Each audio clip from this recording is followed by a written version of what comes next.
What's going on, everybody? Hope you are having a wonderful week so far. Podcast time. Wait, before the podcast, make sure you hit subscribe and leave a review after the podcast and just share it with your mates if you enjoy it, because it means the world to me.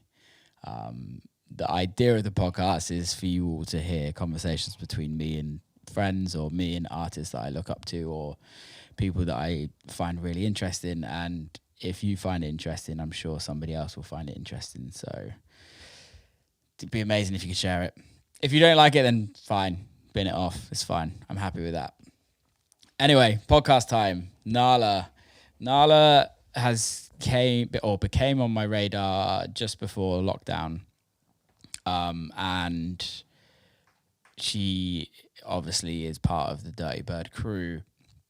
And it's really nice to see new artists come through on the Dirty Bird platform. Her music is really special and really strong, really well made, and it was kind of a different vibe, or a different variation of what Dirty Bird was doing at that time.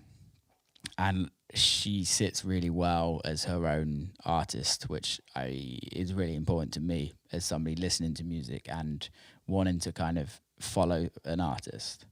So I love what she does. She's a lovely human being. So yeah, I'm going to leave you with the podcast. So without further ado, Nala, what's cooking? What's up? How are you? Really good. How are you? I'm good. Sorry for getting you up so early. It's okay. I try to wake up at like 9 a.m. every day if I can. That's good. Do you have like a morning ritual? Yeah, usually I wake up and then I get coffee and then I like stare at the wall for about like 30 minutes and then my day starts. So what point have I interrupted? Are you in your staring at wall stage? No, I haven't even had coffee yet, but we're good. Did you want to get one? No, it's cool. Cool. How's life? Life is good. I'm finally like getting into a like comfort zone with the for life, I guess. Like it's not as crazy on my mental health. There was like some ups and downs for the first like 2 months. And then afterwards I had a conversation with Justin J, and his like never ending optimism just like shook me. And I was like, all right, cool. Now I've been like good ever since. What were the mental health issues? It was just like, well, it's kind of like lonely on the road. And then like, you have these like great shows, and then there's like a lull, and then there's a great show. And so it's like, you're kind of just, it's like acrobats. Yeah. I feel like I should close my windows because it's kind of loud outside today. Okay. 1 second. No worries.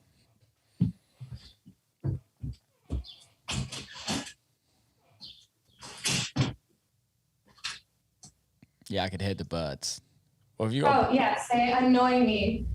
I kind of like it. I kind of like the birds in the background. Is it not relaxing, or are they just super annoying? Oh, it totally is. You know what's really funny about that is that when I lived downtown, I lived in this like really awesome, massive loft, but we only had like balcony windows. Yeah. We didn't have like windows throughout the rest of the apartment. So like my room never had windows. So I had like a little sun lamp that would like light up, and then birds would chirp to wake me up in the morning. And now I have like actual birds, and I'm like, shut up. It's so annoying, especially because I try to record vocals. I'm sure birds are in every single thing I record these days. So It's kind of whatever. fitting. It's kind of fitting being signed to Dirty Bird, right? Yeah. I guess so. Yeah, for Dirty Bird and Pets, I've got like all the animals. Oh yeah, you're on Pets as well, aren't you? Yeah, that makes Yeah. sense. I love the cats and dog boys. They're the best. Oh, they're the greatest. I love them too. They're so awesome. Yeah, they're the best. I want to talk about, because from an outsider, you're still very early in your career of being a DJ producer out into the public, right? I'm sure you've been doing it for years. I know you were kind of doing the circuit in Miami for a while. Yeah. But no one ever sees that, right? So no, that part like doesn't even exist. Yeah. It's crazy. Yeah. So from like the public point of view, is you're still fairly new on the scene. But for somebody fairly new on the scene, you've been doing extremely well. And it's kind of like, seems like it's gotten very big very quickly. Gosh, I hope it looks like that, but I don't feel that way. But maybe I'm just like my worst critic. How do you feel then? I want to talk about that. How do you feel? Well, I definitely think that like there's just lots of room for improvement. Maybe my goals are set a little high, and then and I don't know, maybe that's like my own. It's a motivational thing for sure, but it's also like sometimes my own downfall. But yeah, I think like there's just definitely room for improvement. But is there not always room for improvement? Yeah, I guess so. I mean, I would hope so. I definitely like sometimes fantasize. I'm like, oh, I wonder when I get to like plateau. But I was just talking to your manager, Ryan, about that. Like, I don't even remember when, but he's like, oh no, it never ends. And even Teed was like, there is no finish line. I'm like, no, I'm like, that's crazy to me. But yeah, I mean, I guess like to some degree I am doing good right now, and that's awesome. But I am very competitive. So I'm like, okay, I got to do better. I have to do more. So are you competitive to yourself or with others? Oh, like both. Okay. I mean, to myself, I'm always like, okay, we have to do one step up. But yeah, I mean, even with others, and that's the part that I think is like unhealthy. Yeah. So I try not to be that way. But again, like, I always take like bad things and make it like very, like, it's my source of motivation is like all the, maybe like the negative emotion or experience. So I'm always like, okay, like, yeah, that sucked, but let's try and do better. Give me an example. Cause I feel like this is so common in careers, right? It's so common. And for me, it's like really common as well. Like I have that nearly every week to a certain extent. Right. But it's kind of funny, right? Cause like, I don't know, like maybe, I don't know what like someone that is like strictly underground or strictly commercial has to deal with. But I do like really try to straddle like the line of both of those things, which then I think is, you get to see kind of like two worlds and they don't really mix very well. So it's like, you can have a really great commercial success, right? And you're like, wow, this is so cool. I'm getting a lot of plays or, commercial, but like you're getting like a lot of like the data is aligning with the music. And so you're like, wow, okay, I'm doing really well. And then you're like, okay, great. Like, let me release something underground, but then the numbers don't align. And you're like, was this not a success? Yeah. And like, it's just like that kind of competitive thought process makes you like, it's just not healthy. So do you base your success on numbers? I think, at the end of the day, like I am data driven. So like, sure, it's initially a like artistic success personally, because I wrote the song, it got signed. So clearly there's like a level of like approval towards it. But then like when the numbers come in, and this is something that actually I was just talking about there's this really awesome producer from San Francisco called UFO. I don't know if you're familiar with him, but he does like jungle and drum and bass. He's been around since like before Dirty Bird. Like Claude Von Stroke tried to sign to his label before Dirty Bird started and was not accepted. But anyway, so I was talking to him actually this weekend, and he was, John Tejada teaches at USC, and he had a class of kids, and I guess they're all kind of dealing with like issues regarding production. And the biggest issue is that they have this like psychological like wall that's stopping them from writing, because they feel like that the numbers are not aligning with their writing. So they feel like they're not doing it well. So they're like, oh, I'm not producing well because the data isn't aligning. So I think it's kind of like a millennial Gen Z thing, is that we're like not in this bubble of like, this is just my art and I don't care what the numbers mean. Because there are like, we don't really have that kind of data set, versus now we have like in real time data. I mean, like you go on Spotify the day of a release, you could see the numbers just ticking, So I don't think it creates a very good like mental headspace. And apparently that is an issue that's also like plaguing like students at USC right now, is that they're hitting a wall of their own. Like, I think if I'm honest with you, I think it's just a issue in all walks of life when anything digital happened. I don't know if you remember when Instagram kind of first put the like button on, and when you could see how many likes people get. Like, it got to the point where people were they would compare their photos to their friends because one got more likes than others. And I think taking that out of the music and how other people can kind of relate to that, I feel that happens every day. But I also think, is that something that we've always done as human beings, is measure ourselves somehow based on something? And yeah, I mean, if you want to get really existential, I mean, that is like that is the component of human existence, is competitiveness. So yeah, it's like, I think about that in like a sociological sense as well, because I'm just like, what's going on in this world? And I'm just kind of like, all right, well, this is like part of human nature, right? Is to be competitive and compare, and, you know, the strong survive, this kind of mentality, like survival of the fittest, you know. But it's just, I don't think it's healthy, right? Like, I think there is like, it would be beneficial for all of us to just find inner peace, but I don't know how realistic that is. Yeah, but I think also, I love the idea of inner peace, right? But I think, does inner peace, have you truly met, like, I want to really know, have you truly met somebody that is fully at peace? Well, I don't know fully at peace, but I did meet Sadhguru, like the super famous guru guy. And he's just like constantly like neutrally happy. So I was like, okay, I wonder if he does he's doing something right. I wonder if he's like super weird in other ways that no one knows about. I know, you know.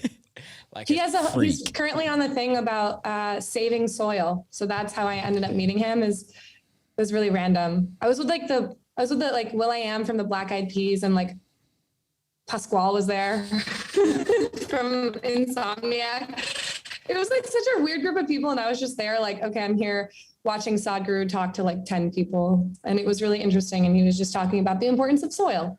And now I follow his Instagram, and it's full of really great like isms about how to be happy in life. So we've really gone off the rails. Sorry. Okay. No, I like this. I don't want this just to be about music. Because the thing is like, I listened to a podcast with him before, and I'd never heard of him before, and I couldn't carry on listening. I didn't finish it all because I'm like, this isn't real life. Like, I know for him, like, I want to know how he got there. Like, how did he get to that point where he's super at peace? Because I feel like that's the issue. What 99.99% of the people are trying to get to is like, what was the journey for you to get there? It's all good. Like, we all like inspirational quotes, right? We all like go on Instagram and be like, yeah, I like that inspirational quote, let's share it. But then we forget about it 10 minutes later because we've not seen that our track's been supported on Housework. Right, exactly. So it's like, how do we, or like some dude or some girl has rejected you, or like whatever it is in life, like there's a point where something has to break that peace. And is there such thing as peace, like internal peace? Like, does he really have that? Or is it just a front that he sells books?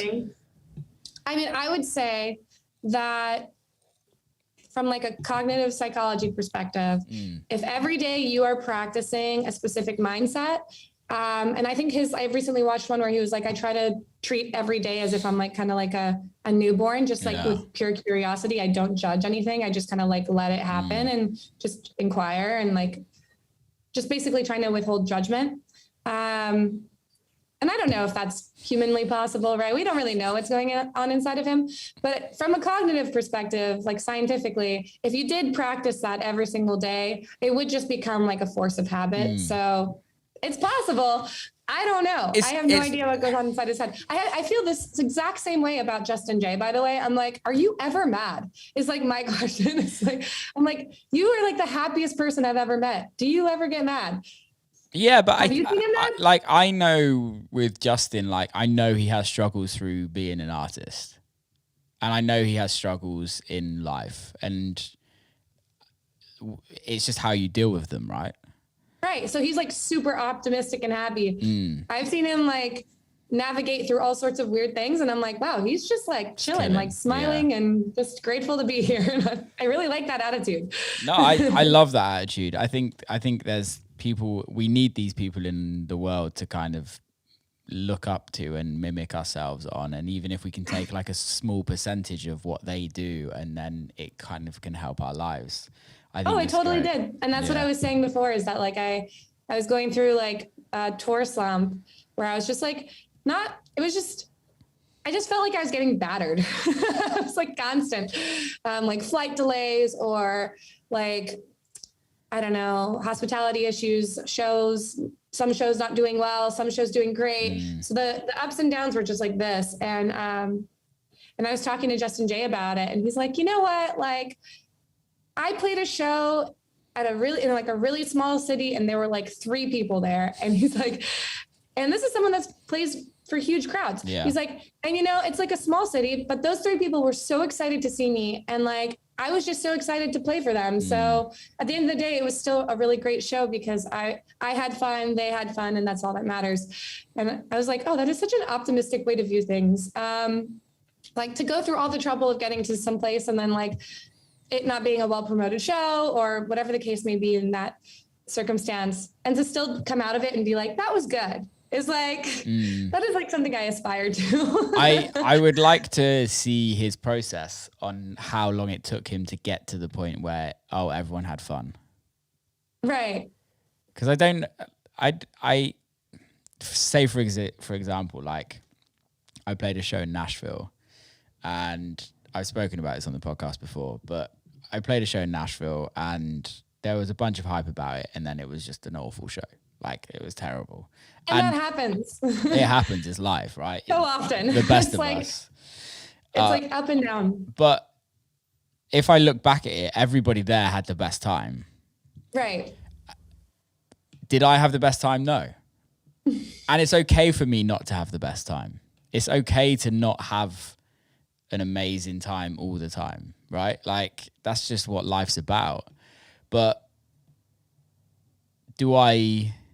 it's what I do with that afterwards. It's, do I sit in a wall and go, oh my God, that's depressing? Or do I look at it and go, there's a lot of room to grow in Nashville for me. Like, there was still 50 to 100 people there. Like, next time we need 200 people there. Right. And how do I work towards and how do I work towards that for the next time? Because I'm not fucking Chris Lake. I'm not Fisher. Like, I'm not whoever is that's going to sell 1,000 tickets there. I know I'm not that person. So I think it's like, how high do you hold your expectations? Are your expectations actually a reality of who you are as a human being or as an artist? Or are your expectations super high, which actually sets yourself up to fail every time you go to a show? Yeah, I mean, well, first of all, now I get ticket counts from my agent just to know, like, it's dangerous that where I'm at. But I had a show recently, like in Dallas, for instance, where I had a lot of core, like I'd say like a handful of core fans there. But overall, it was my first time in Dallas. Amazing. And it wasn't a busy show at all. It was on a Thursday, also on top of everything else. And you know, we didn't sell that many tickets, and that was something I went. And then in retrospect, in perspective, also the next night I was playing in Austin, and it was like not sold out, but it was probably like 500 to 700 people there. So it was like, it's just like up and down. So I'm like, this is not, first of all, something that I should be basing my self-worth off of. But yeah, so I went to that Dallas show, and with the expectation that there wouldn't be that many people there. I had already just spoken to Justin J. So I had this new outlook on life where I was like, even if there's 2 people, I'm going to DJ for them and I'm going to make sure they have the best time of their life. And yeah, there was probably like 50 to 100 as well. Yeah. And I did. I DJ'd my ass off for this like 50 to 100 group of people. I was giving out shots. I was going crazy. And they had the best time of their life. They were living people were doing like breakdancing, like, you know, and so it's, you know, in my head, it's like, yeah, I mean, that show wasn't great. And like, I probably won't be coming back to Dallas for a little bit, but until then, you know, at least those people can go home and be like, she was fun. Yeah. You know? And then of course, like I went the next day to Austin and that show was a blowout. So, and I've noticed lately I have been having like shows like that where it's like one show's meh, the other one's like great. So that is like the elasticity of my brain right now where I'm just like, okay, I can't, if I like, base my validation on these like external factors, I'm going to literally lose my shit. So I just gotta be like internally just thrilled to be there, play for people, make sure they're happy, so that everyone can go home and be like, that was great. Yeah. You know? No, I like that. I think for me is like since coming back to touring, which is like over a year ago now, like I think for me that's been one major part for me is to like actually try and enjoy it, because there was so many times that I was very similar to you where it's every show has to be a sellout, and if it's not a sellout, it's failed. And that kind of mentality of like the only way to be a successful DJ is to sell out every show, it's utter bullshit. It's the most head fucky thing, because you're just constantly looking at the crowd and going, oh, it's not a sellout. And then you're not even enjoying it, which means that they're not enjoying it. And it's just this kind of and like, they can tell. Yeah, they can tell. 100% they can tell. Like even when I played that Nashville show, they probably could tell that I was like, this is not fun. So yeah, I mean, that's kind of like the thing I started doing is like, forcing myself to have fun, and getting really, really interactive with the crowd. That was like one thing, especially if it's a small crowd, like just like engaging with them, handing out shots, like taking from my rider, because I'm not drinking like every show. So I'm like, okay, here we go. Let's get you drunk. And like just trying to make the best out of it.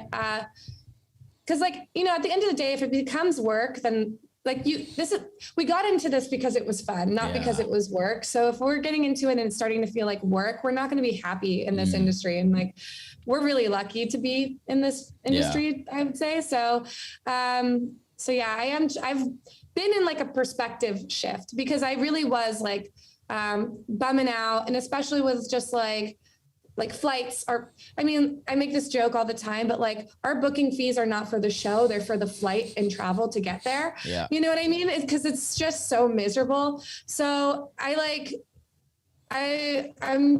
am trying to just like have fun when I do land in these cities. Another thing I've been doing is like getting really familiar with the cities that I'm in, like in terms of like culture and nature. And that's been really helpful too. So I've been finding ways to like alleviate the suffering. No, I feel that. So do you try and go to the city like earlier and just like spend time in the city? I mean, it depends, but like I was just in Alaska. And so instead of flying back to LA, I stayed in Alaska and then went to the next weekend to Electric Forest. Oh, wow. It was amazing. Like I've noticed that nature is like the ultimate cure to everything. 100%, so it's the best. So I played in Alaska and then I stayed for 5 days. I got to see like bears and mooses, and I flew in a glacier, like on a helicopter to a glacier with like What's So Not. Amazing. And we got to drink water out of a glacier, and it was like, and these are like little things. I'm like, this is why I do this. Yeah. It's like, so I could travel the world and see these amazing things and play music for people that like Alaska. Like I never thought I'd ever go to Alaska. And so I'm finding ways to like make the best out of the experience, and staying in cities and experiencing like the nature and the food and things like that really help. Will I fly? I'll try to fly early enough where I can get dinner at the very least. And I'll stay in certain places if I have like the accommodations to do so. So like with Austin, my Dallas show was like on a Thursday. I had Friday off, and then my show in Austin was Saturday. So I got to explore Austin. Yeah. I went to like this river, and I got to swim in the river. It was like beautiful things like that. There, isn't it? It's so cool. Yeah, it's so pretty. I love Austin so much. I nearly moved there this year. I was so close to moving. It's a nice city, and the food scene is like popping right now. Yeah, it's solid. It's just so fucking expensive. It's just as expensive as LA. now. It's become that way, yeah. That's because everyone in LA moved there. Yeah, motherfuckers, you LA people. Well, you're not even LA people. Were you born in Miami? Are you from Miami? No, I'm from LA originally, actually. Motherfuckers, you're one of those. I know. Well, actually, no, everyone is a transplant and then they move. That's very true, actually. That's very true. The original LA people, we don't bother anyone. No, okay. This is true. Yeah, there's not many original LA people. There isn't. Yeah. So yeah, I grew up here. I did go to Miami. It's kind of a complicated story, but to sum it up, I went halfway through high school and then college. Yeah. Which one do you prefer? I love LA. I like the food here and I like the nature here. And I find the people really interesting. You really encounter like just like the most unique people here because everyone is fulfilling some sort of dream. I recently like met this like entire apartment. It was like a house, I guess, of like Ukrainian people, artists. And they were like the nicest, coolest people. They all are, it's just like, it was like an artistic outpost for Ukraine, basically. But like, they were all super sweet and they're incredibly talented. And like, I don't know. I just feel like I wouldn't have gotten that experience in Miami. Yeah. You know, Miami, I guess, is like a little bit different, but yeah, I mean, and also I like the diversity of the music here. Whereas like I felt like for a long time, especially when I was living in Miami, it was pretty like, it was like tech house. It was like tech house or rap. And that was it. Like EDM, tech house, rap. Yeah. And I really like live music. So it's nice to meet people like, for instance, like this Ukrainian guy, his name is like Aspen Forrest. And he released like the most flawless indie album, like indie alternative album I've ever heard that no one here is going to hear. Like, cause it's just like on Spotify with like no promotion and no label, nothing. And it's like, those are cool experiences that I get to have in LA, which I think that because Miami is a smaller city, I wouldn't get to have that same experience. Miami's a different country as well. It's not. It is a different country. It's not America. It's basically like Latin America and Europe. Yeah. It's not America at all. Maybe the laws, maybe. I don't know. Apart from that, it's not really. Yeah. So with your new Ukrainian friend, do you think he compares himself to others?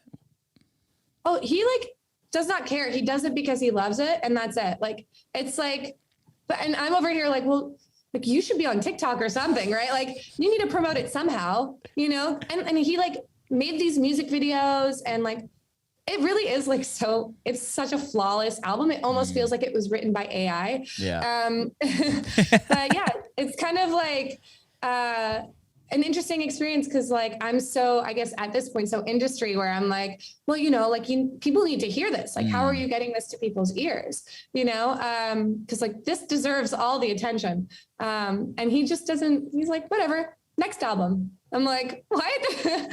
So there's something amazing about people like they're the people that we need to hang around with.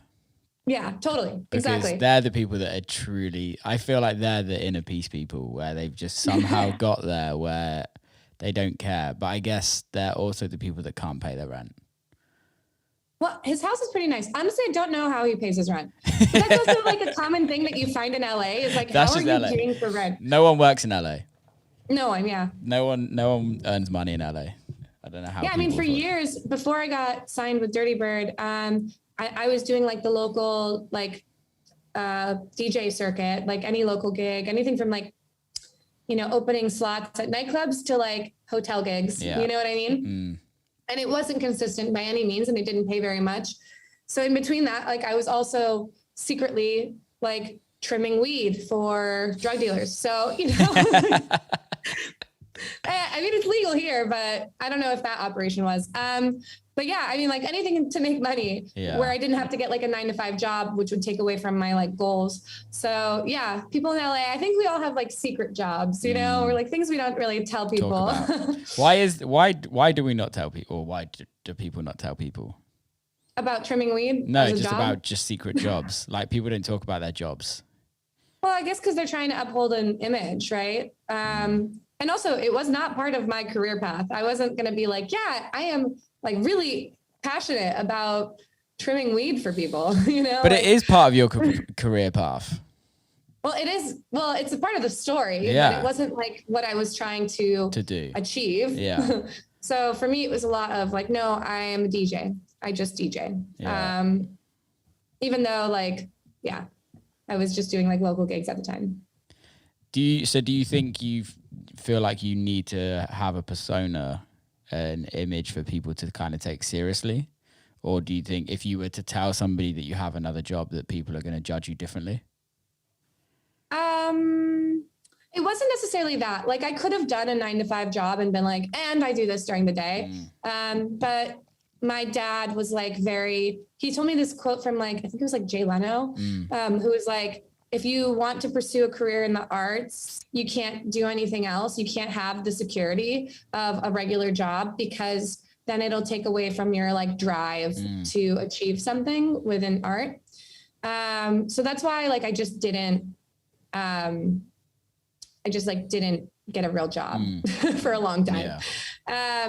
And then, yeah, I mean, like in terms of like my like side hustles, yeah, I didn't really want to tell people about things I was doing. It's not exactly like the most admirable job. So yeah, I was just trying to focus on like the good part, which was like, oh yeah, I'm a DJ.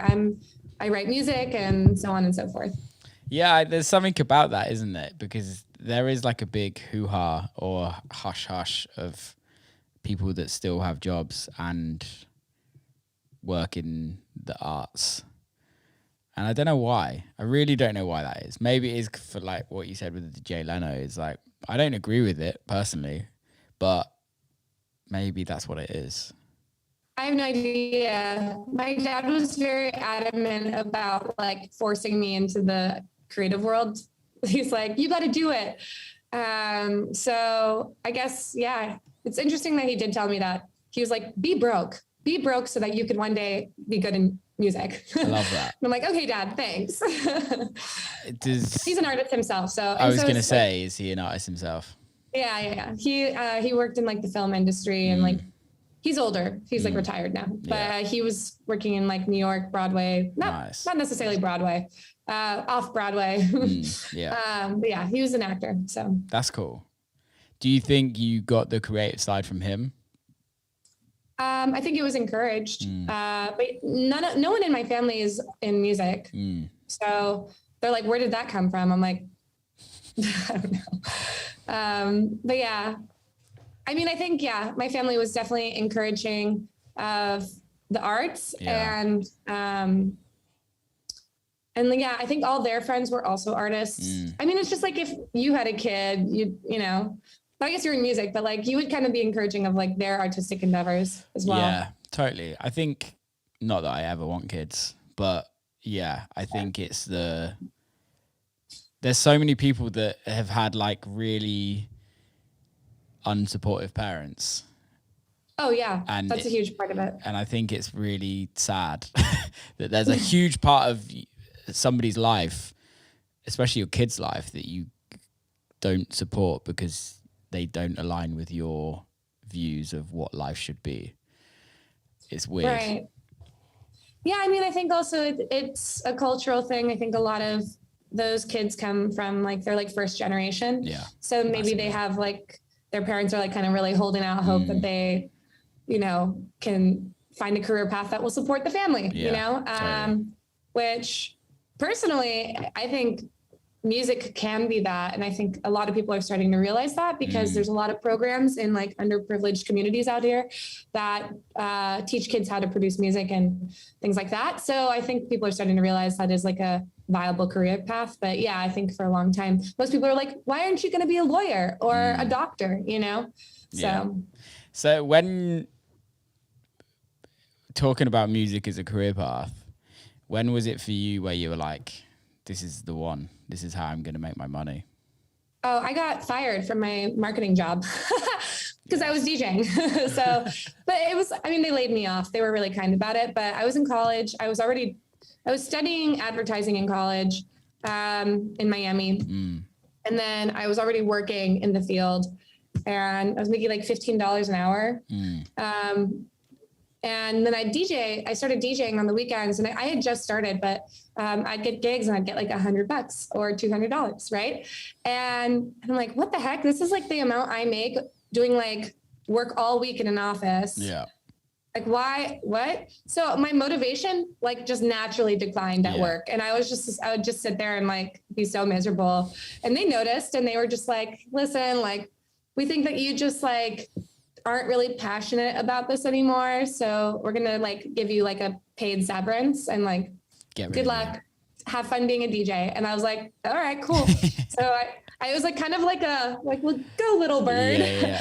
And so for like a month and a half, I had like my paid severance. And then I was able to kind of get established more as like a DJ. And then I moved to LA after college and had to start all over again because I had a good circuit going in Miami where I was making enough to survive. And then I came to LA and had to start all over again. Yeah. And so that took about like a year. What year was this? 2016. Okay. Yeah. And then it just was like a slow building process. And I got to a good point right before the pandemic, but I am grateful for the pandemic in one sense because I was so wrapped up in like the local circuit that it would have been hard for me to break out of it had I not had like a whole year of like no gigs. Yeah. So it's really interesting. Local circuits are really interesting, aren't they? Because I feel like you have them in every single city. And I was never in one personally. Like, well, I was in one in Ibiza where I was just always doing shows in Ibiza as a resident. And then it got to a point for me where I was like, I have to stop doing this to grow. Right, exactly. It's weird. Like a good thing and then a bad thing at the same time. And then it's a hard thing. I don't know about you, how it was for you back in LA, but like I was never in the Bristol scene in the UK. I was never been a part of the Bristol scene and kind of played occasionally. But to then get into the Bristol scene now, where I'm a bigger name, is even harder. Interesting. Yeah, I've heard this. Actually, Walker Noise had a similar story in regards to New York. Yeah. And I had a similar story with Miami. Miami didn't book me for the first year outside of the pandemic. And that's my home turf as a DJ. So it was like, I had to go back and hang out with everyone and like buddy up with the promoters and be like, remember me? And that's when they started being like, we love her. And then it's like, that's when they started booking me again. But it is kind of strange. And you know, actually this is really funny too, is that like, they talk about it in that Kanye West documentary where he's like, yeah, Chicago was my biggest supporter until they weren't, until I was so big that they didn't want to put on for me anymore because they felt like I turned my back on them. You know, it's like things like that. It's like a very interesting, like, it's like almost like a power dynamic. Yeah. It's almost like you're allowed to be your hours until you get so big that everybody else wants you. Now we don't want you. Now we're on to the next thing. Yeah. Right. It's weird. Like you didn't bring us with you, so then we're leaving you behind. So weird. Human beings are interesting creatures, right? Like, yeah, I mean, I studied psychology initially in college. That was like going to be my career path prior. Before I was like, wow, this is a little heavy. I don't think I could do this anymore. Went to advertising, the most like superficial industry, because I was like, get me out of here. It's too deep. But yeah, I mean, a lot of like what I write musically is like psychoanalysis of the human condition, I think. So I'm always just like really like thinking about these things with my morning coffee when I stare at my wall. Staring at walls. When did the producing start for you then? Because that wasn't long ago. When did the producing record start for you? Because it wasn't long ago, surely. No, I started about 6 months after I picked up DJing. So 2016. Cool. And I had a weird mentorship path in regards to music production. First, I started, like when I first started learning, I was learning through an engineer that worked with DJ Khaled in Miami. Amazing. So that wasn't like the best because it's like hip hop. And it's also very like hip hop is like pretty simple, I would say, in terms of like textures. You're going to have so many people kill you for saying that. Just to let I know. I mean, it's okay. But you know what I mean? It's like, you're not like, you could technically have like a lot more, but like, especially like at that time, it was like trap. So it was like bass, Well, I feel like hip hop is the instrumental side of hip hop is a vehicle for the voice, right? Yeah. Whereas house and techno doesn't necessarily have a voice, or sometimes the voice is the vehicle for the actual record. Yeah. Right. So yeah, I mean, it was like interesting to start there. It's just a different sound. It's just different approaches, and like it requires like different synth. Like there's just not like a lot of synth work, things like that, which is like where I love to create the most is within like melodies and vocals and synths. But then from there, I ended up moving to LA, and I ended up working with this guy Nusi, who came from like a indie experimental background. He was in a band called 100 Waters, and then he like left to start his own creative project. And that's when I had met him. So he taught me all of these like really like bizarro techniques and styles, and like that sent me on like a whole different journey. So I got taken into like the underground really hard. Yeah. And then I like slowly started taking my way back. And it was in 2019. I had released an EP that was like down tempo and like indie. And I was like, okay, like I'm a DJ. I can't be releasing like band music. Yeah. So I was like, I need to start going into like the electronic space. And that's when I started working with Barkley from Dirty Bird, Claude Von Stroke. Is right when I decided, okay, I need to work with a label, and I need to like make music for a label now. Yeah. And he was like a really good mentor for the electronic music process. But I've had like, again, like hip hop into like indie experimental weird music into like, tech house, commercial, like kind of commercial, dance music, I guess, underground. My interpretation of commercial is so different than probably like everyone else's. What is your interpretation of commercial? Is that it's relatively catchy. Like, okay. So yeah. Whereas like, to me, underground music is like not catchy at all. It's like weird, disjointed, crazy, Yeah. Left field. Yeah. I think underground is a really weird saying, because truly for me, like underground is like, there's zero money being made.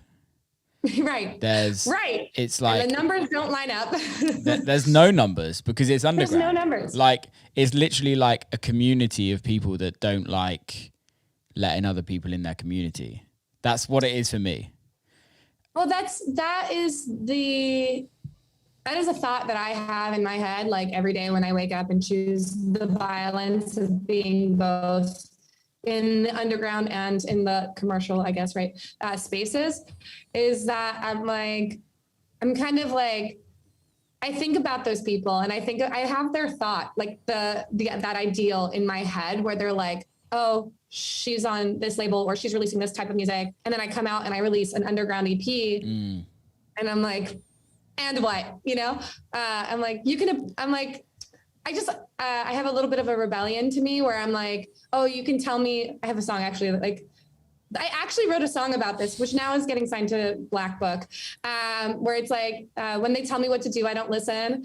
When they tell me what to do, I just do what I want and I give them nothing because it's not about you. I can do whatever I want. If I want to make underground music, I'll make underground music. If I want to do commercial stuff, I'll do commercial stuff. It doesn't mean that I'm any better or worse as an artist. But I do get very like rebellious towards that attitude of like, oh, she's just not underground enough, she's not playing like weird music enough, or she's not on like this label or whatever, I don't know. I've never been cool enough to be underground. So it's like always been a thing for me, whereas like I've always had the want to be cool and underground, but it's just never happened for me. And I think it's something that I actually grew to laugh about myself, is that like I'm just never going to be cool enough to be that cool person that everyone's like, oh my God, they're so cool and underground. Which we will have somebody that I don't know about you, but we will look up to people that are like, oh my God, imagine being that artistical, have that amount of artistical freedom. But realistically, we all do if we want. Right. I mean, and I'll do it occasionally, right? I had that Nikki Nair EP. I did like, even the Pets one was kind of on the border, kind of weird. But, and this is like kind of where that data thing comes in again. It wasn't like as satisfying. To release a record that was like underground wasn't as satisfying as releasing a record where everyone's like, wow, this is so good. Because we have to remember, like, the community for people that like and listen to underground music is primarily other DJs. Yeah. And like a small handful of, like, you know, fans. Granted, like, there is a level where you could become like a Fortet, right? But like, I would say he's had a couple commercial successes in terms of dance music at this point. I think the thing with Fortet is that he's actually extremely commercial, and people aren't willing to accept that he's extremely commercial. Right? Like, if the data's there, right? But anyway, so yeah, like I had that, I had these releases and I was like, man, this doesn't feel nearly as good as when everyone is so happy and excited about a record release. And I do play my Pets record in DJ sets. But like, I don't play my underground EP in DJ sets because, and this is something that I've actually like identified years ago, is that like, I don't feel comfortable. There's like this kind of, the emotion that like some underground music, like creates is kind of this like isolating cold feeling. And this is not necessarily true for everything, but this is like what I've noticed, with like the extremely non-catchy, like underground stuff that some people really enjoy playing, is that I just feel cold and like, I don't know. And I like to create warmth. I want the room to feel hot, sweaty, and warm, you know? So it's kind of weird. I don't know. I can kind of relate in the opposite way, where like at this moment in time, I'm writing a lot more vocal based records, a lot more. And I'm struggling to get them in my sets because I don't necessarily play super vocally house records. So to the point where my next like biggest single that's coming out in September, like I've gone and rewrote that whole record so it fits in my sets, but it also has the vocals. Whereas before it was like quite melodic-y and like chord based, and it still worked as a club record, but I just didn't feel like I could put it in my sets and feel comfortable that it's going to slam every time. It's like more so it would be like more so like the one for the fans. So right, okay. It's like now I'm trying to be like, okay, how do I make a song that's been written as a song into a club record that still works as a song, but also works in a situation where I can play it in my sets. Right. Because I love playing really obscure records in my sets just to see what happens to the crowd. I mean, I guess I play obscure records, but and I'll play a lot of different genres. When I first started working with Barclay, I always said, I was like, oh, I'm open format underground, but there has to be, I don't know what it is that I'm looking for in records when I play them, but there is like some level of catchiness or groove to it.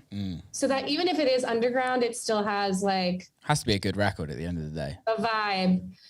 I mean, I could technically go and like just go off kilter into like a crazy breaks thing, which I do sometimes, but yeah. Sorry, I just realized my computer's not plugged in. All right. About to die. We're 47 minutes in. Good job. We didn't lose power. And this is my second podcast so far. Can you hear me now? Yeah. We're back. Yeah, this is my second podcast that I'm recording today, and oh wow, my room. I've got another one after this, and my room is starting to get really fucking sweaty. It's not nice. Uh-oh. And too much energy. Too much sweat. That's one thing the Dirty Bird crew have always been really good at, is kind of. I like the open format vibe of. And they've always done a really good job, and that's kind of where I learned it the most, is that you don't just have to play one thing through your sets. You can jump around and kind of, as long as it works. Right. it's a really interesting concept, because I think not my introduction, but like a huge part of my career growing up was in Ibiza, and that was in 2008. And then that was like through the minimal house days. And it was It's a very purist boring. culture there for sure. Or in general, like Europe, I think has a very like hard, purist like attitude towards music. I mean, I don't think Scream is like that, but like that is like a thing. And for a long time in like my own Instagram bio, I used to have like anti-purist. Like, nope, I am not a purist by any means. I think it's personally kind of boring, but Yeah, I think that's the thing, is I just want people to have fun. And I don't think everybody wants to listen to the same record over and over again, or the same loop. Right. There's very interesting DJs. I don't want to kind of say who they are, because yeah, it's probably not fair, but they're massive DJs, huge DJs, and they walk this line of being very boring, but then play like one or two records throughout the set that isn't like, it's just a huge record generally that would be a big record in everyone's sets, but the way they've played it, and because the crowd is so bored for such a long time, the bar is set so low that like just the small little bump is like, it's like, no, and it is, and I think there's been records that have like blown up because of those moments. And yeah, that's interesting. It's really interesting. Yeah, it is. It's really interesting how the art of DJing can completely change things. On, like, you'll play one record at one point of the night, and then you'll play it the next day at a different part of the night, and it would be a completely different record. It would sound completely different. It would be the response would be completely different, which is weird. Yeah, that is definitely the biggest part of the art of DJing, is like how the records are played, and like at one point, and that is something that I have noticed. Because like you could find a song and download it and play it in your set, and it'll maybe sound awkward. But then you like listen to this other DJ play it, and it flows perfectly with this other thing, and it just creates this big momentous like, you know, explosion. And I'm like, okay, that is like such a huge part of it. I'm always so jealous of that. When you like play the record and you're like, oh, it didn't do what it did for that person. And I'm like, what happened? Such a fucker. Such a fucker. What happened? I had it with, so I did for my last LA show, I think it was in Exchange. I had made like an intro track of my record called Searching, and that was one of the records that I struggled to play in my sets because it's a little bit more song based and vocally. And so I was like, fuck it, let's make an intro record for it. And the DJ before me was playing live, so there was like a changeover, and so there was like a lot of silence. There's probably like 5-10 minutes of silence. And then I played the intro, which was the Searching record, and it fucking went off. Like, it was like, I was like, shit the bed. Like, this worked really well. And, cool. And then literally the night after, I did exactly the same thing, and it just fell on its ass. No. That's so funny. I mean, yeah, it really is just kind of like, you have to like read, like feel the room out and be like, is it time to do this? Yeah, it's so weird. Cause I also started recently like incorporating my own vocals like live. Oh, really? Yeah, I mean, it just makes sense. I mean, I do vocals for my music anyway. And a lot of the vocals that I'm playing are really hype. I'm like just yelling on a microphone. So it just kind of gets everyone really riled up. But it works. So it works really well in like super big rooms. Yeah. And then like smaller rooms, it's kind of like, meh, you know? So is that because you feel more awkward? No, it's just like, I think the energy is not right. So even if it is like a sold out show, like they'll just, it's like, you know, it's like a smaller room, maybe it's Yeah. a daytime. I don't know. I just noticed that like certain places it works really well and other places it doesn't. I don't know. No, I feel you. For instance, like I was at Electric Forest, killed it, right? Like everyone loved the vocals. They thought that was super fun. It got a lot of people to come to my stage, which was great because you're really fighting for attention at festivals. Yeah. But then I played in DC, which maybe it's just not that type of crowd. They're not as like, woo, you know, they're a little bit more like, you're pretty much DJing to a bunch of politicians. Culturally, they're just a little bit more put together. Yeah, you're DJing to a bunch of politicians. Right. So I'm like, maybe they just don't want like a rowdy girl, you know? Also, it was bad timing. Like I flew in the day after the Roe versus Wade thing. And so I was just like, yeah, that's not a good time. I'm just like yelling about like being a bad bitch. And I'm just like, I don't know. Oh yeah, that's probably not, especially DC. As much that I'm not talking shit on DC, but it's a very interesting city. It's an interesting culture. I spoke a lot with the people that threw the party and then like also their friends about just like the things that I had noticed culturally about that city that I was like, wow, this place is interesting. I can go on like my psychoanalysis of DC. Come on, psychoanalysis. I want to hear it. It's just no, I don't know if I want to go into maybe like personally we can talk about it. I don't want to like talk about it publicly, but you know what? People were really nice out there and I had a good time. The hospitality was awesome. And they took me on a boat. I got to see like, oh, nice. It was a good party. There was like one guy that kept requesting music and he was requesting all like men. He's like, so it was like Mac Miller, John Summit. And I was just like, you know, and maybe it's just because of the times we're in right now, but he like turned to the girl and he's like, she's a man hater. What? And I was like, whoa, what are you talking about? I'm like, I play men's music all the time. I just don't have those artists. Like I don't play that. And then it like de-escalated it escalated into like more just chaos with that guy. He just sounds like a dickhead. He just sounds like a dickhead. Oh, he wasn't good. He was not a good one. I actually got asked to play Drake the other day. Oh, because Drake's house music now. No, but it wasn't even Drake's house music. It was before the album came out. It amazes me because I actually love the this sounds really condescending and I don't mean it in a condescending way, but I love the naivety of somebody coming into a club that's never experienced a house show before or something like that and asking the DJ to play Drake because that's what they do every weekend. Yeah. You know, what's kind of funny is, and I was just talking about this with someone like,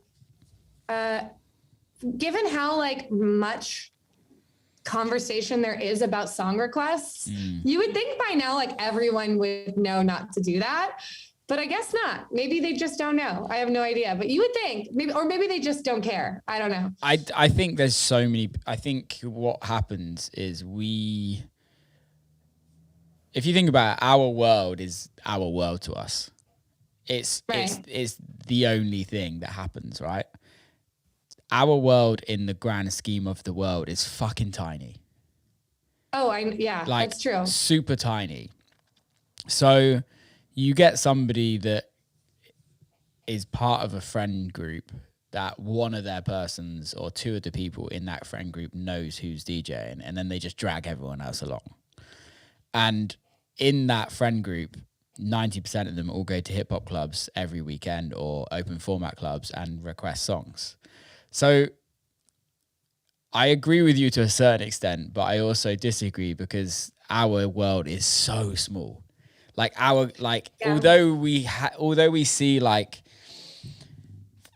5,000 cap venues, like festivals, 100,000, like EDC is like, but realistically in EDC, our world in EDC is still tiny when you compare it to like the Tiestos and all of those guys. And then you go and listen to what Tiesto is releasing, and you're like, okay, yeah, this is worlds apart. Like, this isn't even comprehensible. Like, you can't put two and two together. So, yeah, it's fucking annoying. But we are the underground of music. Yeah. Even though we're not like the deepest trenches of the underground. No. So underground. Yeah. One thing I started doing recently is like I have like a couple normie friends, and I'll ask them I'll ask them. I'll be like, so what are your thoughts like when a DJ is posting on Instagram like, take a giveaway, like what's your thoughts? And like my friend, like I love her. She's like, oh, that's so nice. That means like he wants to be nice. And I'm like, okay, like to us, it's like, oh, the show's not doing well. We have to do a ticket giveaway, right? Like, but like to like her, she's like, oh wow, what a nice DJ. Yeah. But it's nice to like, I like to like ask just to see like what the general pop thinks. And I'm like, oh, okay. I like how you call your friends a normie. Yeah. Do you say that to her face? Oh yeah, sure. Yeah. I mean, like I once went on a date with a guy who referred to himself as a normie to me. How did that date go? I was like, all right, well, it's nice knowing you. I'm just kidding. Could you date? I take it you've dated guys outside of the music industry? I've tried. Yeah. I've gone on dates. Yeah. But I don't think I've dated anyone that's like that isn't involved at this point for the last few years. Do you think it's easier to date somebody in the industry? I just kind of keep to like my circle. Yeah. So yeah, I mean, having something in common really helps, right? Yeah. Lifestyle also, because like a normie, as this person was saying, wakes up at 6 a.m. Yeah. Goes to bed at 8 or something like that. So it's kind of like, and like another thing he was saying was like, oh, I'm just trying to get used to the idea. This was like our second date. Oh, I'm just trying to get used to the idea of like going out every weekend. I'm like, me going out every weekend doesn't even mean that I'm partying. Like, it just means that I'm like stopping by this show to say hi to a friend, stopping by this show to say hi to another friend, things like that. It's like, maybe it's like networking. But yeah, so I think definitely like I've stuck within the industry just because at least I don't feel judged for my lifestyle. Yeah. It's tough, isn't it? The whole dating thing. Oh yeah. Because I mean, especially as a girl, like I'm not out here dating my like fans, for instance, because I think for guys, I feel like that's like okay. Why is it not okay for a woman? Well, I'm like, who is this person? Is he going to kidnap me? Like, I don't know, like I get like kind of like scared, I'm like, it's kind of like a safety thing. And maybe like, I don't know how it works for other people, but like, I try to keep protected. I respect that totally, and I think it's definitely different for a woman to date. Generally, there's the safety aspect of it, right? That we don't have as guys. Like, let's be honest, there's not many guys getting beaten up by their girlfriends or anything like that. It's like, and if you are, fucking go to the gym. Sorry to anybody that has been. I apologize. That was a joke. But like. Yeah, it must be tough. It's weird. Because really, like my dating pool then becomes like other degenerate DJs, which is not my choice, not my first choice. And then it's like, or like music managers, which I've done. I've dated music managers before. That's fine. But so it's kind of weird. It's not ideal. Yeah, I'm trying to think if I've like dated people I've dated a DJ before, but I've never been in a relationship with somebody in the industry. Like I've been single for God knows how long. So I've dated people and I've seen people in the industry, but like I don't think, I've never had a relationship with somebody in the industry as such. Yeah, I've had a couple. And they've all kind of fallen apart for different reasons, but so, yeah, I mean. Do you find it generally hard to have a relationship in the role of what we do as life? Yes, also part of it was I was really young. And I like, after my last one, I guess my last one, I like started seeing a therapist. I was like, something's wrong here. I'm not choosing the right people. So I think like I was just young and naive. And then I went through like my party phase. Yeah. So that obviously that's not like a very stable place to be dating. But like, I think at this point now it's different. Like I just, like stability is something that I'm looking for. Whereas before I was kind of looking for adventure. Yeah. And I don't think like any stable relationship exists within adventure. Yeah. But now I'm like traveling so much every weekend that I'm like, I just want something like chill, you know? So I don't know. Yeah. My kind of battle with it is also, it's like, how much time am I willing to give that actually gets taken out of my career? Because there's always got to be compromise, right? And like that evening or that day where I should be in the studio, like I do so much, like touring, podcast, writing music, and anything else that I'm trying, like catching up with, and everything else in the career that you kind of have to do. It takes up so much of your time. Right. And then it's a 24/7 job. Yeah, it's not a 9 to 5 at all. It's like literally the minute you wake up to the minute you go to sleep. And then it's like, how much of that, like I see my family and my friends a very small part of that. And then how much of that do I want to give up to then give to somebody else more on a full-time basis? And just like the compromise is hard for me. What I've like realized is the ideal situation would be someone that is just really stable. So from personal experience, someone who's really stable, maybe they work in the industry, so they understand the lifestyle, and they also maybe can add value to your life in a way, but also is like really just like cool with not seeing you that often. Yeah. Like that is the perfect scenario. So like a pen pal. Like, Wednesday nights, that's when I get to see you. Any other night, I'm sorry, I'm busy. I'm not going to be in town. I'm working. I'm, whatever. But like, that's kind of like the perfect, I think, balance. I think that sounds perfect. Once a month. Yeah. Once a month, I see you, and it's great. And there's no worry about it. We're not like fighting over like attention or anything like that. Like, it's just like chill, like stable chill. Like that is like the perfect scenario, which I do think exists. I don't think it exists though. It does. I think it exists. Do you have any friends that are in a relationship like that? Where they like see their partner like once a month? Like, yeah.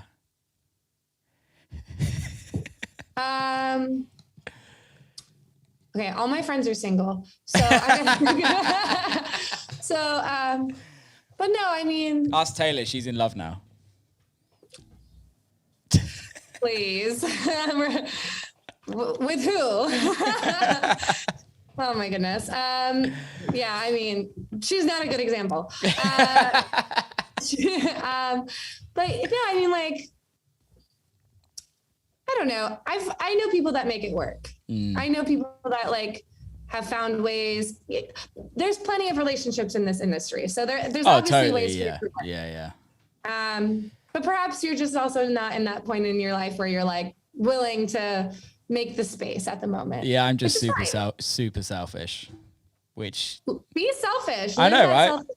Yeah. I support that. I mean, I kind of like this year, like whenever I started like dating again, I was like telling people very upfront, like first time, I'm like, I don't know what I'm looking for. Yeah. I don't have any expectations of anything. This is my schedule. So let's see what happens. And like, really that kind of weeds out the people that aren't willing to deal with that. Then it's the secondary thing is like, it weeds out the people that like self-combust. Yeah. And then you get left with like the good, like the cream of the crop. Yeah. Like the people that can handle the lifestyle and like, aren't like nervous about what you're doing and things like that, Yeah, I think honesty is the best way, right? Honest in all walks of life, but like I think in starting out and setting your boundaries at that point where it's like you're not the be all and end all in my life. Like I don't need you as a person, and this is what's way more important in my life. And if you're willing to slip in when it suits us. Yeah. Well, I mean, I think someone who has like a really good sense of self, has their own passions in art or whatever, like I say art, it could be a career. Yeah. But like whatever it is, someone that's like really preoccupied with their own life as well. That's like the perfect mix. Because you don't want someone that doesn't have anything going on in their life, right? Because then you become their life. And that's dangerous. Not healthy. It's really dangerous. Yeah, right. And you don't want someone that's gonna get like, you know, oh, they don't have time for me. Well, I don't have time for them, you know, like, so you got to find someone that's just like, oh, hey, it's good to see you again. What's good? You know? Yeah, definitely. No, I like that. Talking of relationships, how did the relationship with you and Dirty Bird kind of evolve into where it's at? Well, so I had been self-releasing music in 2019 to some minimal success, right? Like my first release on this EP that I did, it got like 100,000 plays all on my own. It was cool. Like I was like, holy crap, I did it. But what I realized is that it didn't necessarily mean I got any fans. So explain that, because I think there's some people that are on here that are like 100,000 streams means you're clearly successful. Like, why does that not correlate into fans? Because especially because of Spotify now, it's a passive listener. So it's just someone that discovered my music on a playlist. And maybe they do follow me as a result of that, but they're not buying tickets to my shows. Yeah. And at that point I was still a local DJ. So the shows I was playing weren't really notable to begin with. So yeah, it just didn't translate into maybe they followed me on Instagram, but it didn't mean that I got like ticket buyers. Yeah. So then I like made a conscious decision at that point. I was like, I need to work with a label, whatever label comes my way at this point. And I was living with a girl who worked with Dirty Bird, and she's like, look, they're looking for more women. If you want to see if there's like something that can happen there. And I was like, all right, cool. So I had a conversation with Barkley, and I was like, the funny thing about this is actually the year prior, I told Andi, Claude Von Stroke's wife, because she's like, oh, submit music to me. And at that point I was like, no, I want to go a quartet route. I don't make Dirty Bird music. I don't know how to, you know? And like, I was like deep in like my weird underground stuff. So then like, again, a year later, I'm talking to Barkley and I'm like, listen, like I have not ever even made anything remotely Dirty Bird in my life. Like that's not where I come from. I come from like a weird underground rave background where I'm playing like lights down low parties. And I'm like making like down tempo music and weird deep house and stuff like that. And he's like, perfect. Because I guess he was like looking to shift the sound anyways. And so he's like, okay, like, let's just like try this out. And of course, COVID hit a month later. And he's like, well, this is a really good opportunity for you to like hone in on your production and get really, really good at making electronic music while everyone else is like quarantined. So I did, and I wrote Red with Steve Darko. Steve's amazing. What? Steve's amazing. Oh, genius. Yeah. There's so many geniuses in this industry. It's so easy to just fall into a trap and be like, what am I even doing here? Because like there's so many like just like out of this world producers, but that's besides the point. I wrote Red. I wrote Sun is Hot, which is like definitely more in line with my personal taste, which is like a very like Miami kind of deep house vibe. Yeah. So I wrote, and it's more indie. Wrote Sun is Hot, then I wrote Psychic Attack, then I wrote Everything is Burning and Wet State. And that was all within 2020. So then Barkley's like, oh, okay, this works. He's like, this works for me. And then that's when I started. So then all of 2020, I spent most of the year just collaborating with other people because I had never collaborated with anyone before. Yeah. So I was like, oh, let me like write a song with Ardalan and Mickey Nair and Cats and Dogs and Ernesto and like literally like Walker and Royce, like all of these people that I like would never have had access to had I not had like some of the success I had with writing like for Dirty Bird. And that was like primarily what I did in 2021. So yeah. So now then it expanded, but like Barkley was pretty clear that he wanted me to release music outside of Dirty Bird, that it would be better for everyone, including the label, if I was an artist that was also releasing on like Black Book or Pets or something like that. Yeah, Barkley initially never used to like that. He used to hate it when artists went from like one label to the other. And then I think he realized that like, well, hang on a minute, this artist is still staying on my label and then also gaining more fans on another label and then bringing them back to my label. Yeah, I mean, that makes sense. It's a no-brainer. What Dirty Bird have done community-wise is amazing. And I agree. It gave me my career at the beginning. And it's super important to have a community to gain fans. Did you see like a big change the minute you signed today? Absolutely. Yeah. Especially because I was doing TV Party, which was the live stream on Dirty Bird's channel. Yeah. I was starting to interact with a lot of fans as well. And then the music came out and then I was doing the shows, like the Dirty Bird barbecues and stuff like that. So yeah, I mean, like a huge portion of my fans came from like the Dirty Bird community for sure. And that's like such a solid foundation to build a career on. And that's kind of what I realized I needed back in 2019 was like, I need a platform because I could release music, but I certainly don't have the money to like blast it out into everyone's ears. Well, I also don't think money, sorry to butt in, but I don't think money actually helps anymore as much. Right, I know. It's kind of like I was having conversations with A&R from a major record label, and even they were saying like, if the record just doesn't connect, it doesn't connect. And it's not like you can force people to hear it. And with like, there's no amount of money, like they can't make it get on Spotify playlists now. They can't do any of this, what they used to be able to do.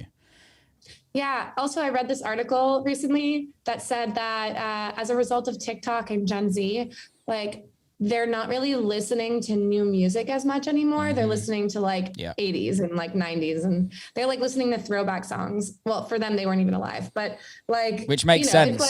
Which makes sense why the tech house that's going on right now that is like literally sampling 90s hip hop and 90s R&B, why it's popping off so well, because you're taking these amazing records that have done number one, millions and millions of actual sales, not even streams, not even downloads, like record sales, and then turning them into a club record by just putting a tech house beat to it.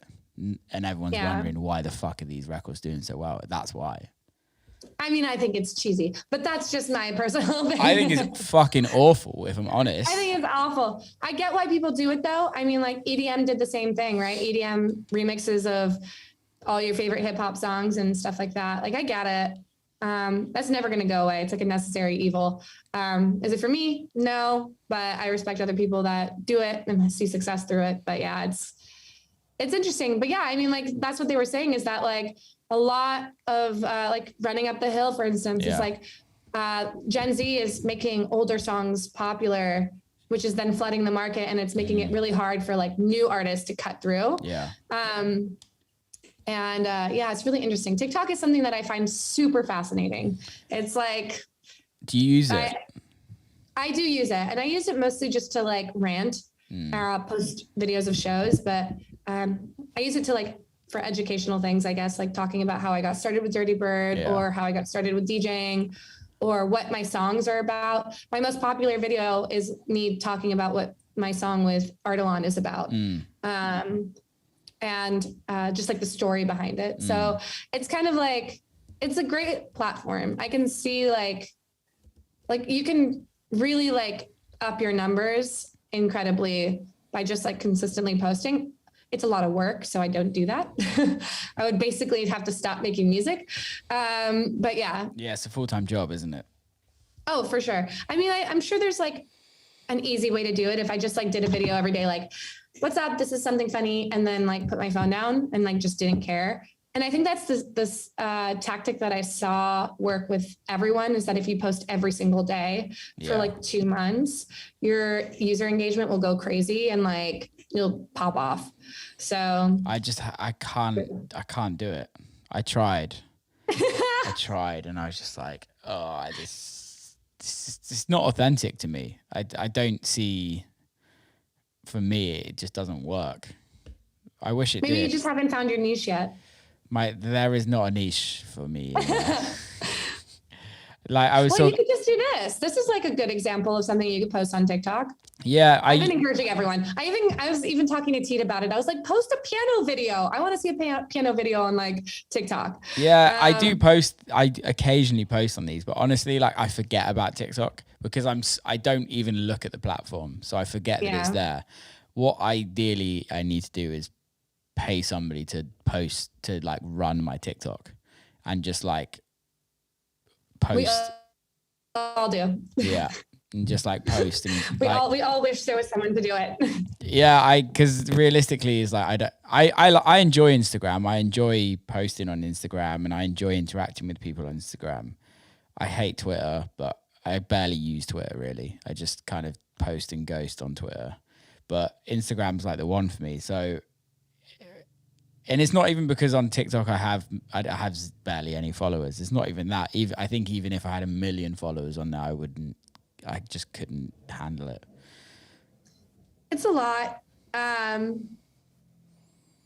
don't know. Once you get into it, it's just ADD. So it's like, once you get into TikTok and like the generated content on there and like posting your own and starting to follow suit with like what people want to see. Yeah. When you go back to Instagram, you're like, oh, this is so boring. There's nothing going on over here. It's like a ghost town.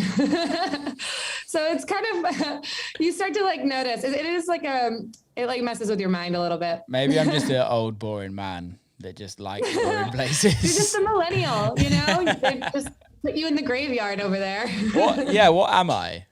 I don't even know what I am. Am I a millennial? I don't know. I don't know how old you are. I'm 32. Oh yeah, you're a millennial. What are you?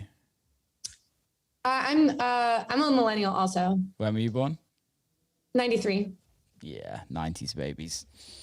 We're the best. I don't care what anyone says. We're the best. I believe it. Like we had the best of both worlds. We knew the good world and the bad world. Did you know life before the internet? Yes. But mostly I remember life when the internet started because I was in middle school. So I grew up with like Neopets and MySpace. MySpace, yeah, and MSN Messenger. Yes, AOL. I had AOL. AOL, yeah. AIM and AOL wasn't big in the UK. It was only MSN. So like, it was weird. We'd like, I don't know, looking back at it, we're fucking mentalists. We'd spend all day at school and then go home and talk on MSN to our friends all night long. Yeah. I mean, that's how it was for me as well. Yeah. I'd have my AIM thing and be like surfer chick 93. Like I never even surfed back then. Like I didn't surfer chick, just projecting who I wanted to be as a 11-year-old. And then I would go and I'd talk to, like all the cute skater boys that I liked. Yeah. and skater boys that I've never even met from other high schools. Or I'd end up in like some like AIM chat room and I'd be talking to some guy who loves Slipknot in Michigan. And I'd be like, yeah, I like Slipknot too. Never heard of them in my life. And like, pretending I was like, I was the cool surfer chick. I was big on the internet for a while. Yeah. Having a persona that no one can judge you by. Right. Right. Yeah. Just creating complete aliases of it was interesting. But like I have friends. Oh, that's me. 1 second. I'm still here. I'm like, what happened to you? My camera just overheated. So we're on a different camera now. Oh, wow. The conversation's too hot. Yeah, literally. It's the thing with these cameras is that they don't like when you're on them for like 3-4 hours. It's really annoying. Yeah, the internet growing up was really interesting. Yeah, it was cool. I really like, I like met my first boyfriend in high school on MySpace and AIM. We would talk on AIM every night. That's cute. My first very close friend I met on AIM. We're still friends to this day. He's a chef. And yeah, we met on like MySpace and AIM, and it's just like weird.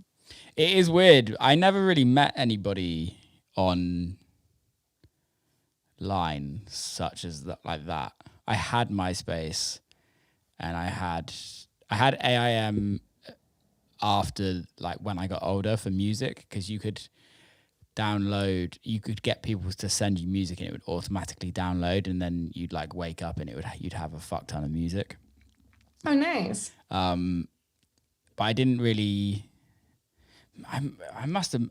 I met people through Bebo. Can you remember Bebo? Was that a thing? Oh, I don't know Bebo. Yeah, I think that was a UK thing. But Bebo was like, it was like the first Facebook.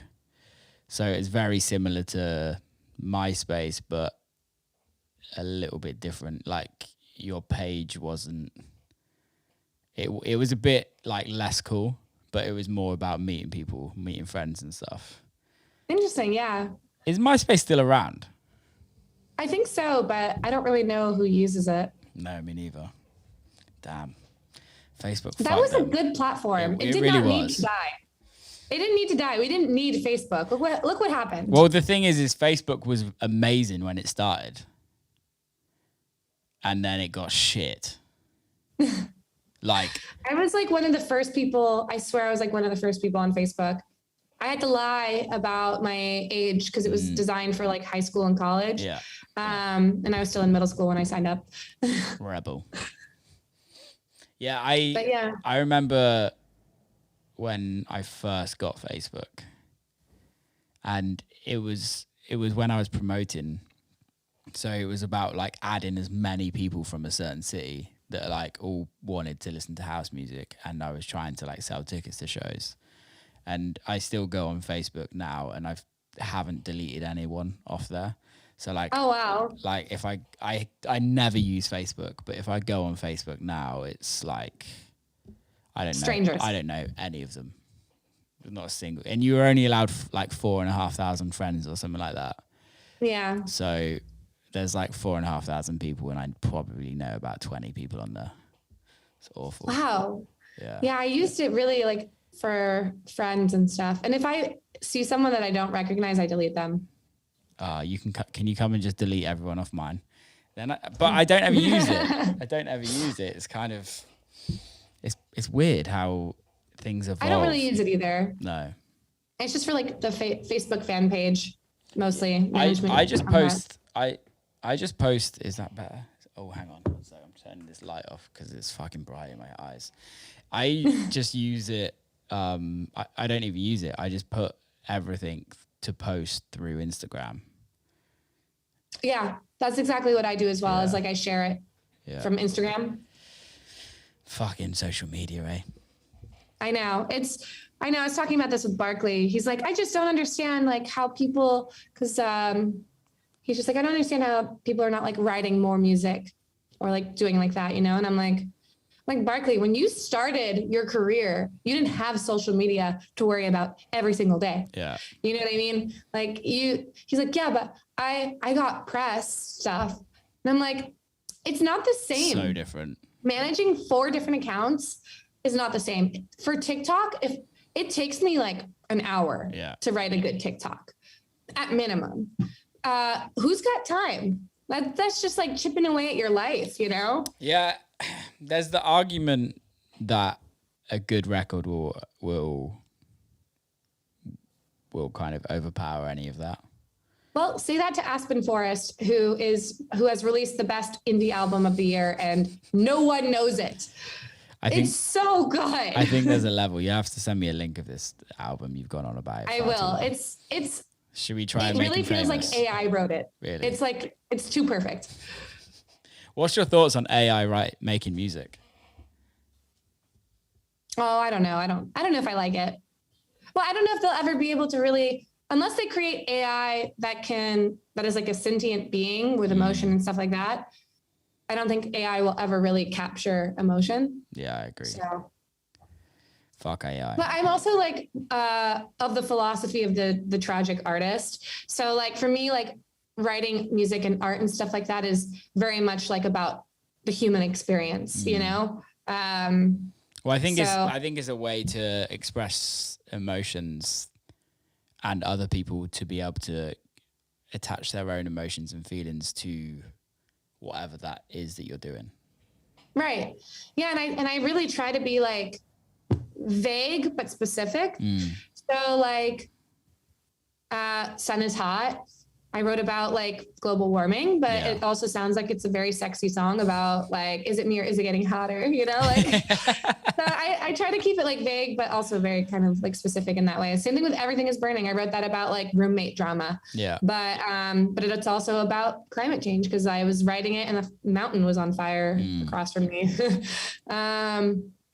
Or like, actually, like what's really funny is that Psychic Attack is pretty obvious about what Psychic Attack is about. It's about the news, right? Yeah. But it's funny. I had a fan in El Paso come up to me and be like, I know it's not about that, but it really struck a chord with me because I just got out of this terrible relationship and I felt like I was under a psychic attack and I was like, damn. So it works anyways. Yeah, I think that's the thing is like, there's that saying is once the record's out, it's not yours and it's for everyone else's perception. And I think I listened to, I can't remember who it was as an artist. They're like a real famous singer and they were like, they don't tell the press or anyone what the record's about because it's about whatever anybody wants it to be about. And the kind of the perception of that is kind of a beautiful thing, I think. Yeah, I wrote, I have an EP coming out next week and it'll be out already by the time this comes out.